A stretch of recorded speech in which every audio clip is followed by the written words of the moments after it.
Okay, Janeks, this looks different than the other lessons because I'm at home now. The video that I did at the school in Mr. Shipman's room didn't come out, and so I'm going to try to talk you through prepositions here. This is an important lesson, and this is lesson number 2 of the 6 that I did today. But basically, in your book, and I don't have the book with me, so I'm going to have to reference without a page number, but in your book, in the first chapter, I believe it's near the end of the first chapter, there should be a blue box that has a list of prepositions in it. And prepositions, sometimes this is the toughest thing for international students. Anybody who's learning the English language as a second language, you'll find that especially the Asian students struggle with prepositions. You do much better in your speaking with prepositions than they typically will, because your language is more similar to ours in that way.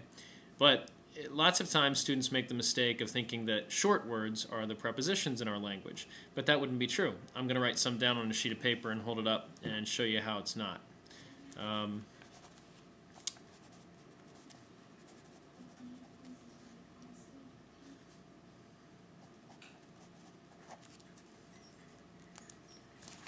Okay, here are some words. Now, I realized when we did the last video that words appear backwards when the laptop is videotaping. So, if these are backwards, hold your computer up to a mirror and you'll be able to see.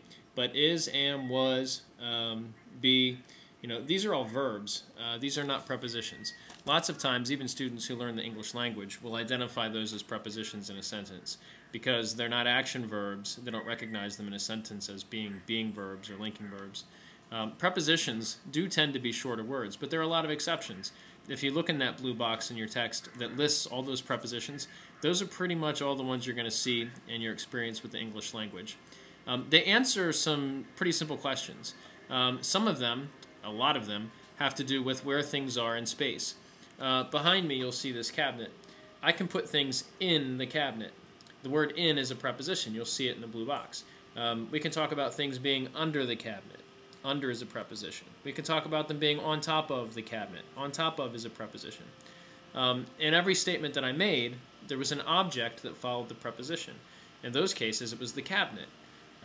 Prepositional phrases are groups of words that have a preposition and an object. It's always a noun or a pronoun that follows the preposition. We can say that I am the principal of Coventry Christian Schools. The preposition of goes with the object Coventry Christian Schools.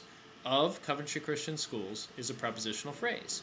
It answers the question, what kind of principal or which principal? It's the principal of Coventry Christian Schools. It tells which one I am. The questions that are answered, which one or what kind, those are prepositional phrases that act like adjectives. If you recall, adjectives answer the question, which one and what kind. Prepositional phrases can do that job, and so they're sometimes called adverb phrases when they do the job of an adjective phrases when they do the job of an adjective. Sometimes they'll do the job of an adverb, like the ones we were doing about the cabinet here that answer where, under the cabinet, in the cabinet. They answer the question where. Well, so do adverbs. Adverbs, if I say I danced on the table, it answers where I danced. And so sometimes a prepositional phrase does the job of an adverb. It can also answer when. I went to Wendy's after the game. After the game is a prepositional phrase.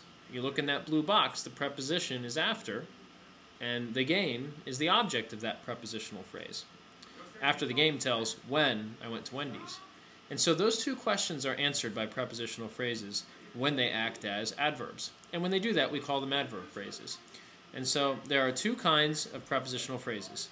We can call them adjective phrases, or we can call them adverb phrases. It just depends what their job is in a sentence. Do they answer the question, which one or what kind? Well, that's an adjective phrase. Do they answer the question, when or where? That's an adverb phrase. And each of them will modify the words that adjectives and adverbs modify. If it's an adjective phrase, it modifies or describes a noun by telling which kind or what kind or which one.